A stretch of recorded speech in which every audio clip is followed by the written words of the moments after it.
And if you've got Saturn currently transiting your fifth house at the moment, then you've either got Cancer or Leo rising on the ascendant.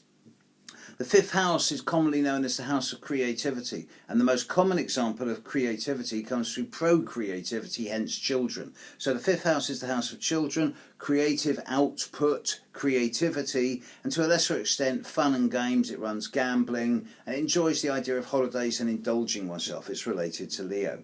Saturn's not that comfortable in the fifth house, but because it's retrograde, it's a bit easier than if it's moving forward. With Saturn retrograde in your fifth house at the moment, you may be finding that the relationships you have with your children or child, if you have them, are becoming a little bit more structured and boundaried, possibly more distant in the short to medium term.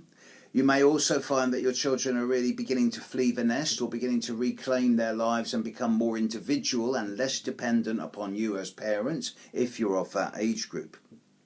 You may also find that your own personal creativity is going through a period of what seems like blockage, when actually what's happening is that it's being asked to be restructured and become less prolificate, where it's spread out all over the place, and instead much more focused, sharpened, and concentrated into one or two specific areas. The more you can focus your creativity into one or two particular realms, the more likely you are to be successful. But it's not a time for spreading yourself too thinly, not with Saturn in the fifth house, and it is not a lucky time.